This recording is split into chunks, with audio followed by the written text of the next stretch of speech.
Portes et fenêtres arrachées, nuits perturbées, voies de fait, menaces, tout y passe désormais à Assok. Nous avons acquis la parcelle qui pose problème aujourd'hui depuis 2014. En 2018, j'ai eu la concession provisoire et c'est depuis le 23 mars 2021 que j'ai eu la concession définitive. J'ai acquis un terrain au village Assok en 2008. J'ai fait la descente consultative le 21 septembre 2010 et j'ai eu mon titre foncier en 2013. J'ai vécu paisiblement avec mes bourreaux, mes vendeurs qui sont devenus mes bourreaux aujourd'hui, paisiblement jusqu'en date du 23 juillet 2021. C'est loin d'Assok, où ils ont pourtant leur terre, que nous les avons rencontrés. Mais que s'est-il passé pour que les acheteurs d'hier et les vendeurs se regardent aujourd'hui en chien de faïence, au point où l'accès au village est désormais filtré? Comme ils ont décidé de nous chasser depuis juillet là, je ne passe même plus là-bas. Puisque je suis à des vingtaines de personnes avec des machettes, des gourdins. Le fer même que j'ai déposé pour pouvoir couler la dalle, puisque j'ai fait une fondation, j'ai élevé, il fallait couler la dalle. Tous les fers qu'il y a là, les gens ont emporté. Depuis le 23 juillet, ils ont dit que personne n'entrait plus dans ce village. Et le lendemain, c'était des agressions.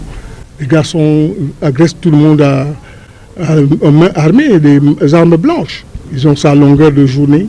Nous avons tenté en vain d'avoir la version des faits des mis en cause. L'un d'entre eux nous ayant tourné en bourrique. Assok, dans l'arrondissement de Fou, est-il devenu une zone de non-droit, au point où c'est avec l'aide de la police que l'une des victimes de cette chasse à l'homme d'un autre genre parvient à visiter son usine de production de savon, abandonnée depuis lors. Parce qu'ils ont envahi l'entrepôt où j'ai stocké la matière première et sa suite, et aujourd'hui, ils habitent mon entrepôt. Je ne sais pas ce qu'ils ont fait de la matière première et des produits finis qui étaient là-bas. L'usine est fermée, les employés sont à la rue. Je ne sais même pas comment je vais les gérer. Disons que c'est 50 familles. C'est quand même de trop. Curieusement, plusieurs plaintes ont été déposées auprès de diverses autorités. Mais comme si elles s'étaient passé le mot, aucune n'a prêté une oreille attentive au calvaire de ces populations. Tous ceux qui ont pu bagarrer jusqu'à avoir la convocation, quand on les convoque, ils ne se présentent jamais. Ils ont une prétendue grand-mère qui les couvre. Donc, c'est cette grand-mère qui les encourage donc à poser tous ces actes-là. Elle est magistrat hors hiérarchie qu'on ne peut l'amener nulle part au Cameroun. Elle ne laisse accès à personne. Même quand on porte plainte chez eux, elle les couvre. La gendarmerie vient, c'est Madame Essenome qui doit les représenter. J'étais l'autre jour même au champ avec les enfants, ils ne m'ont pas laissé. Ils étaient au moins 25 sur moi avec la machette. J'ai été obligé de me livrer.